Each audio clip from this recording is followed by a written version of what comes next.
आज हम वैद्युत फ्लक्स पर बात करेंगे। वैद्युत फ्लक्स होता क्या है। इसके पहले वाले लेक्चर में मैंने विद्युत क्षेत्र की तीव्रता, वैद्युत द्विध्रुव के कारण किसी बिंदु पर विद्युत क्षेत्र की तीव्रता अच्छी स्थिति में और निरक्षी स्थिति में, ये सारे व्यंजक आर्टिकल मैंने करवा दिए थे। और ये भी करवा दिया था किसी बिंदु आवेश के कारण किसी बिंदु पर विद्युत क्षेत्र की तीव्रता कितनी होती है। अब हम एक नए टॉपिक विद्युत फ्लक्स पर विचार बात करते हैं। विद्युत फ्लक्स होता क्या है, तो सबसे पहले इसकी डेफिनेशन समझ लेते हैं। विद्युत क्षेत्र में स्थित किसी पृष्ठ से अभिलंबित गुजरने वाली कुल क्षेत्र रेखाओं की संख्या को उस पृष्ठ से बद्ध विद्युत फ्लक्स कहते हैं। विद्युत क्षेत्र मैं राइटिंग वर्क कर देता हूँ। विद्युत क्षेत्र में स्थित किसी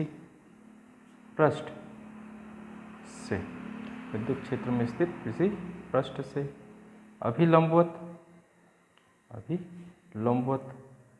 गुजरने वाली कुल क्षेत्र रेखा मतलब बल रेखा की बात कर रहे हैं। कुल क्षेत्र रेखाओं की संख्या को उस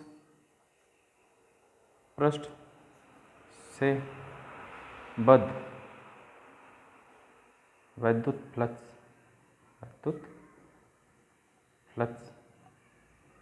कहते हैं। इसे फाई ई से प्रदर्शित करते हैं। यह एक अदिश राशि है। विद्युत क्षेत्र में स्थित किसी पृष्ठ से अभिलंबित गुजरने वाली कुल क्षेत्र रेखाओं की संख्या को उस पृष्ठ से बद्ध विद्युत फ्लक्स कहते हैं। इसे फाई ई से प्रदर्शित करते हैं। यह एक अदिश राशि है। मैं मान लेता हूँ कि हमारे पास एक समान विद्युत क्षेत्र इस प्रकार है। एक समान विद्युत क्षेत्र आपको पता है, एक समान विद्युत क्षेत्र में जो विद्युत बल रेखाएं होती है वो परस्पर समानांतर और समदूरस्थ होती है। मान लेते ये हमारा कोई एक समान विद्युत क्षेत्र है और इस एक समान विद्युत क्षेत्र में ds क्षेत्रफल वाला कोई अल्प पृष्ठ स्थित है। और ये पृष्ठ जो है वो एक समान विद्युत क्षेत्र के लंबवत स्थित है। तो इसका मतलब भी हुआ कि जो पृष्ठ का अभिलंब होगा, ये मैं मान लेता हूँ पृष्ठ का अभिलंब है, सदिश ds से दर्शा देता हूँ। ये जो पृष्ठ का अभिलंब है वो विद्युत क्षेत्र के समानांतर आएगा, क्योंकि पृष्ठ अभिलंबित है तो पृष्ठ विद्युत क्षेत्र के अभिलंबित है तो पृष्ठ का अभिलंब विद्युत क्षेत्र के समानांतर आएगा। तो डेफिनेशन बोलती है कि विद्युत क्षेत्र में स्थित किसी पृष्ठ से अभिलंबित गुजरने वाली जितनी भी क्षेत्र रेखा रहती है ना, अभिलंबित गुजरने वाली कुल क्षेत्र रेखाओं की संख्या को उस पृष्ठ से बद्ध विद्युत फ्लक्स कहते हैं। मैं मान लेता हूँ इसका गणितीय व्याख्या कर देते। माना किसी स्थान या बिंदु, किसी स्थान पर विद्युत क्षेत्र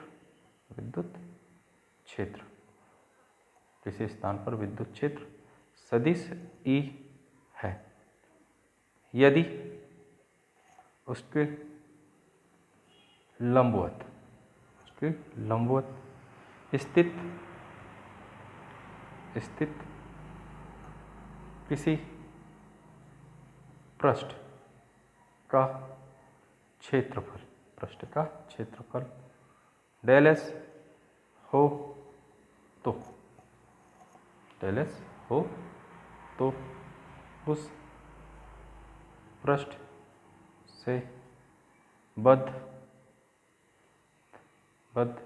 विद्युत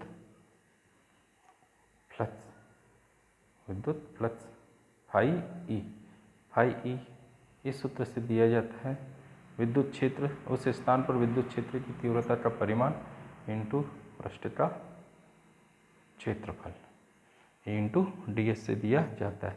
ये फार्मूला आपको उस समय लगाना है जब जो पृष्ठ है ds क्षेत्रफल वाला जो पृष्ठ है वो विद्युत क्षेत्र के लंबवत हो, अर्थात पृष्ठ का अभिलंब विद्युत क्षेत्र के समानांतर हो, तब यह सूत्र लगता है विद्युत फ्लक्स के लिए। यहाँ पर एक स्थिति इस प्रकार भी निर्मित हो सकती है। मैं मान लेता हूँ कि हमारा एक समान विद्युत क्षेत्र में विद्युत बल रेखा परस्पर समानांतर और समदूरस्थ होती है, आप जानते हैं। मैं मान लेते ही हमारा चित्र नंबर ए है और चित्र नंबर बी है। अब जरूरी थोड़ी है कि पृष्ठ हमेशा विद्युत क्षेत्र के लंबवत ही रहे, है ना।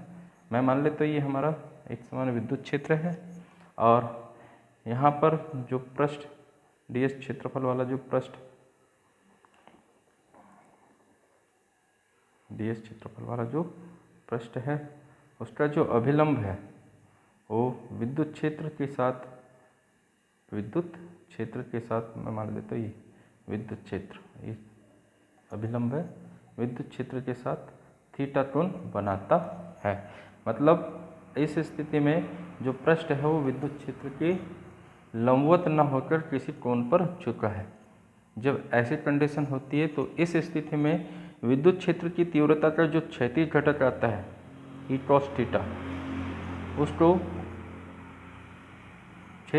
उसको पृष्ठ का जो अभिलंब होता है ds उसके अनुदिश माना जाता है या लिया जाता है। तो ऐसी स्थिति में जब विद्युत फ्लक्स को परिभाषित करना होता है तो विद्युत फ्लक्स का सूत्र इस प्रकार दिया जाता है E cos theta into ds, या इसको लिखा जाता है ई ds कॉस थीटा। तो कैसे लिखना है मैं यहाँ पर लिख देता हूँ, है ना। यहाँ लिख देते हैं नंबर सेकंड वाली कंडीशन के लिए, यदि विद्युत क्षेत्र सदिश ई पृष्ठ के अभिलंब से थीटा कोण बनाता हो। इसका मतलब ये हुआ कि अब पृष्ठ जो है वो विद्युत क्षेत्र के लंबवत नहीं है, किसी एंगल पर है। जरूरी थोड़ी कि हमेशा लंबवत हो, है। हाँ, हमेशा लंबवत हो, किसी भी एंगल पर हो सकता है। फिर भी अपने को विद्युत फ्लक्स को डिफाइन करना है, तो ऐसी कंडीशन में विद्युत फ्लक्स का फार्मूला क्या होगा, उसको कैसे दिया जाता है वो ध्यान रखेंगे यहाँ पर। यदि विद्युत क्षेत्र सदिशी पृष्ठ के अभिलंब से थीटा कोण बनाता हो तो अभिलंब की दिशा में ये है अभिलंब ds, है ना। तो अभिलंब की दिशा में विद्युत क्षेत्र E का क्षैतिज घटक ई कॉस थीटा होगा जो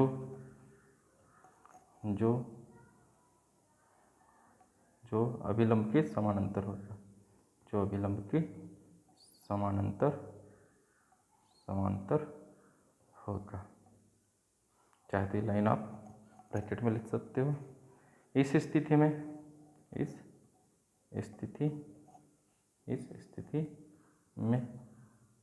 विद्युत फ्लक्स फाई ई बराबर दिया जाता है। यहाँ पर जब पृष्ठ डायरेक्ट अभिलंबित होता है, मतलब पृष्ठ अभिलंबित होता है, अर्थात पृष्ठ का जो अभिलंब होता है वो विद्युत क्षेत्र के समानांतर होता है। डायरेक्ट ये फार्मूला देना है विद्युत फ्लक्स के लिए। यदि विद्युत क्षेत्र ई के साथ पृष्ठ का अभिलंब कुछ कोण पर झुका होता है, अर्थात पृष्ठ विद्युत क्षेत्र के लंबवत नहीं होता है, तो ऐसे कंडीशन में विद्युत फ्लक्स का सूत्र दिया जाता है, ई के स्थान पर आ जाता है ई कॉस थीटा क्षैतिज घटक और पृष्ठ का क्षेत्रफल ई लिया जाता है। इसके बाद इसको अरेंज कर देते, फाई ई बराबर ई डी एस पहले लिख दे तो कॉस थीटा। अब विद्युत क्षेत्र की तीव्रता ई भी सदिश राशि है, पृष्ठ का जो अभिलंब है वो भी एक निश्चित दिशा में रहेगा, वो भी सदिश राशि है, तो इसको लिखा जाता है, इसको लिख सकते हैं फाई ई बराबर सदिश ई डॉट सदिश डी एस।